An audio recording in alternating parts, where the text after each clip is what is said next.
Greetings, respected viewers. I'm George from Ireland, and here I am in front of 2 Onslow Gardens, London, in the South Kensington area. Look at that. Very handsome house. It's a bit darker now.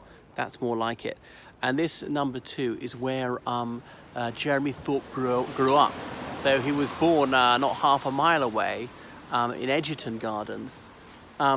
Anyway, so Thorpe was born in April 1929. John Jeremy Thorpe. His father was also John Thorpe, though the one I'm talking about, he always went by his middle name, Jeremy. So quite a common thing in the old days to be known by one's middle name, not one's Christian name.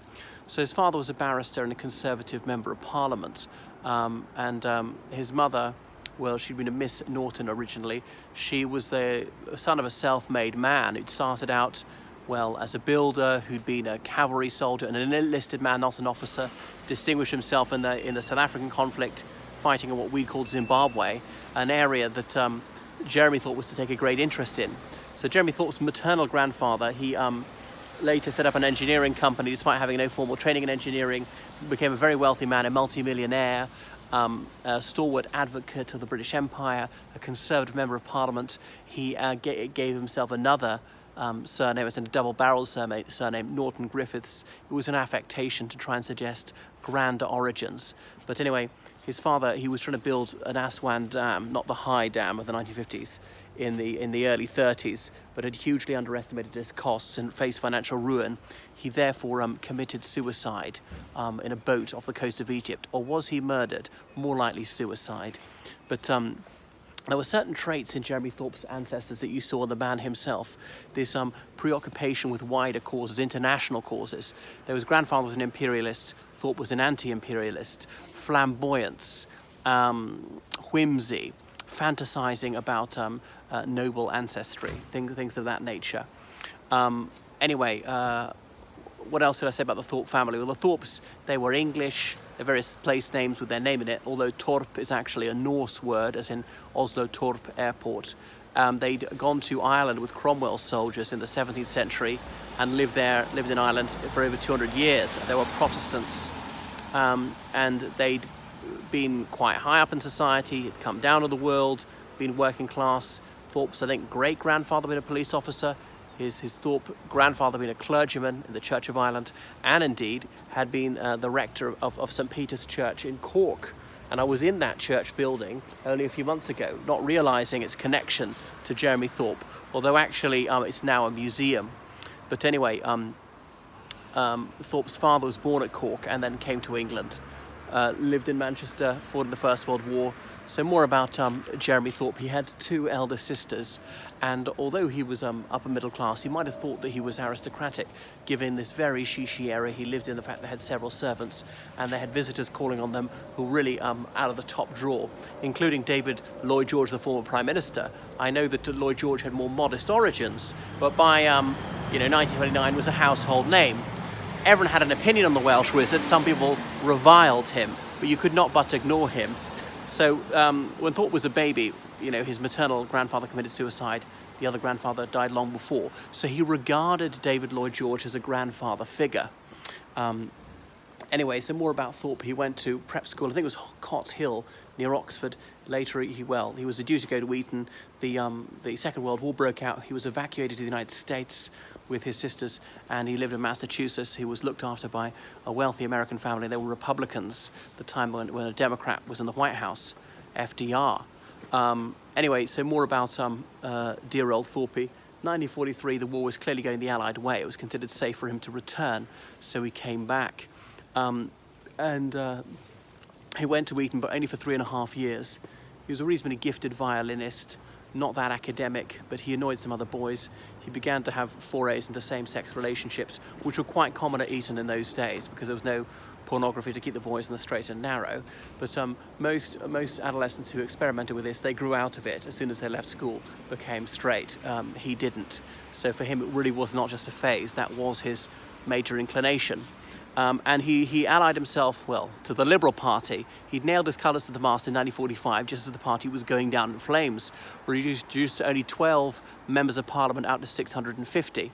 So that was that. He'd bucked the trend. His father died in 1944. And his mother was a dyed-in-the-wool Conservative, but she believed in her son more than anything else. So she was a very domineering woman, and in the old days people would have said that's why he turned out gay, but that's probably not why. Probably that just was genetic for him. So he was going to have to do national service, as in a year and a half in the army. But he managed to get out of that. He had petit mal epilepsy, which Freud associated with same-sex attraction.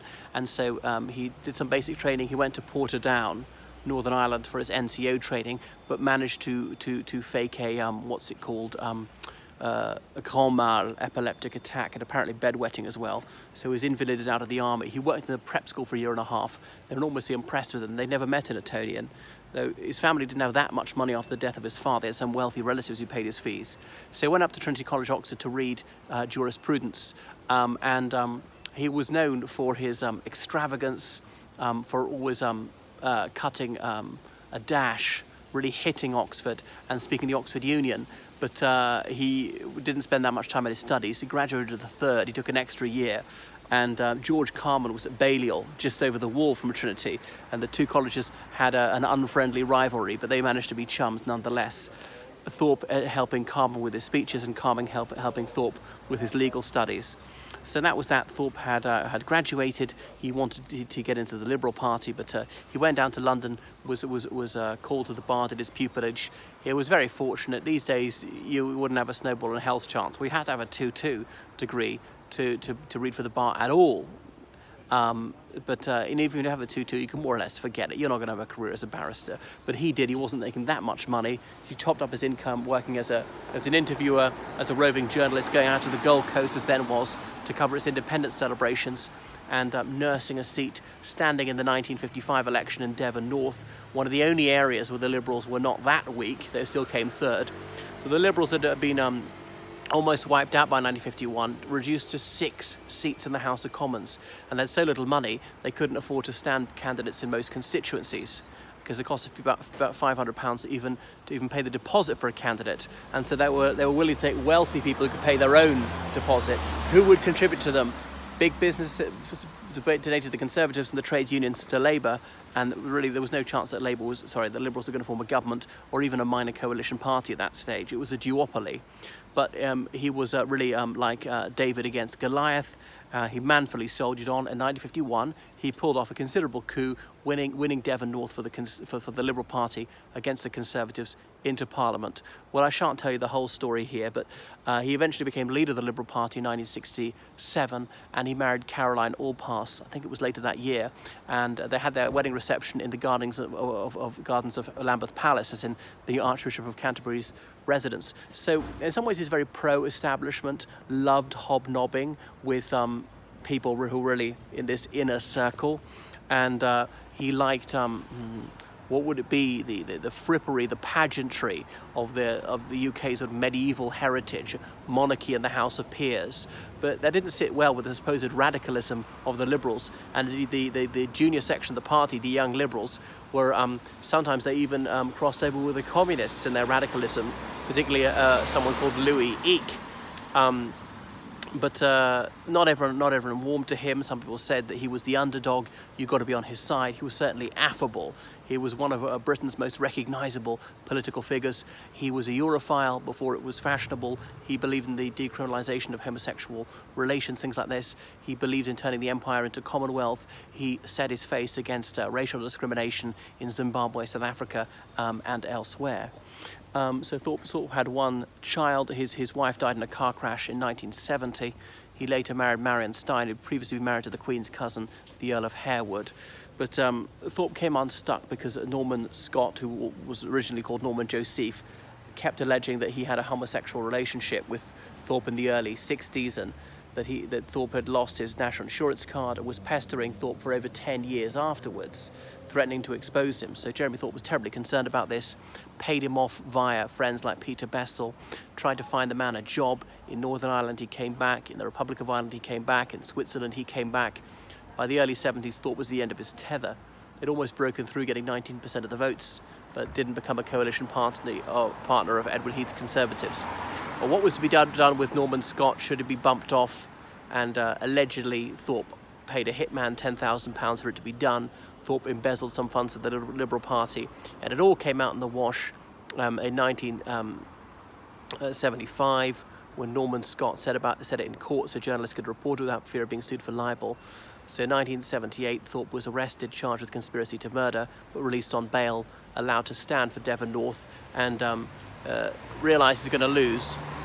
But he didn't just lose, he was thrashed, losing by over 8,000 votes. And he went on trial for conspiracy to murder, him and a couple of co-defendants.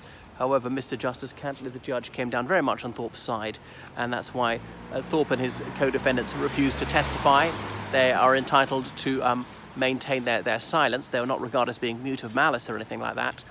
And indeed, they were duly acquitted. You should see the Peter Cook sketch about it. I think it was even the very night that Thorpe was acquitted, in which he really does a parody of a very biased judge who's leaning very heavily towards this establishment figure for whom he seems to have a crush on.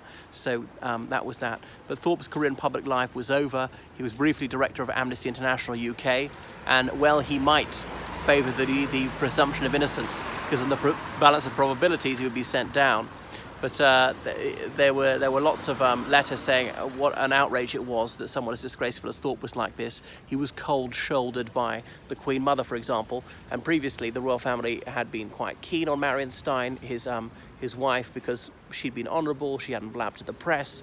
The only reason she divorced Lord Harewood is he'd committed adultery. So that was that. And so Thorpe lived in relative obscurity, just occasionally turning up at the Liberal Party conference. John Major suggested that the man might be given a peerage, but the Liberal Democrats wouldn't hear of it. The Liberal Party turned themselves into the Liberal Democrats because he'd caused them such a headache in the late 70s. It played very badly on the doorstep. A lot of anti-gay prejudice at the time. Whether he's gay or not is neither here nor there. People thought he'd conspired to have someone murdered. Won't tell you the story of the hitman who didn't kill Norman Scott and shot dead Rinker, Norman Scott's dog. Rinkergate was a scandal. And that's why Auburn War published this scabrous article at the time. Auburn War saying, "I hope the death of his friend's dog will not distress Mr. Thorpe too much," because Norman Scott's Great Dane was shot dead by the hitman. Was it an accident, or was it, well, I better kill the dog first because the dog will savage me if I kill its master, Norman Scott? Or was it a warning? I'm going to kill your dog, and then say to that chap, Norman Scott, "You're next. Not to mean I'm going to kill you this instant, but if you don't shut up, you will get killed. Stop going around the pubs of Devon North blabbing, bad-mouthing Jeremy Thorpe, or you'll get killed. So long as you keep your mouth shut, you'll be safe." Perhaps that was it. Or was it a loss of nerve, which is why the hitman couldn't bring himself to go through with it? Killing a canine was one thing. Killing Homo sapien is slightly different. Jeremy Thorpe was hardly seen in public then, though he did do a star turn at a Liberal meeting after the 97 election, pointing out that the Liberal Democrats had won Land's End and John O'Groats, but they had a little filling in to do in between, as in win all the constituencies in between. So that was one of his last interventions. He expressed his distaste for Gordon Brown, David Cameron, and so on. So he died in early December 2014. His wife had died sometime beforehand, and so people could publish whatever they wanted without fear of being sued for libel. The most authoritative biography of him is by Michael Block, published just days after Thorpe died, because Thorpe had fully cooperated with it in return for it not being published until after his decease. You can read the autobiography which Thorpe published 20 years ago, In My Own Time, which doesn't give very much away, and indeed repeats his denial that he ever had any intimate liaison with Norman Scott, which is difficult to credit, given the bunny's letter he wrote to him in the most endearing terms, which would be hard to believe that one straight man would write this to another. Or there are other things like that. I mean, Thorpe was definitely gay, nothing wrong with that. But, until 1967 it was illegal, and even the 70s when he was on trial, it was still very much disapproved of. That would have a terminal effect on almost any career if that became public knowledge. That was that. That's probably enough about Jeremy Thorpe, someone about whom I developed a petty obsession, as you may have observed. So please donate to me on PayPal, georgecallahan79@gmail.com, or indeed Patreon, because I need these donations to keep this channel alive.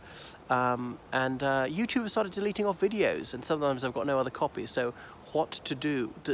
Copy my videos, publish them on your channel, I don't mind. You have my express permission. And book me for online lessons in history, politics, religious studies, geography, French, anything of that nature. I edit documents and I translate documents from French, Spanish, Italian, German, Romanian and Russian. And book me as your tour guide in London. Okay, that's everything. Goodbye.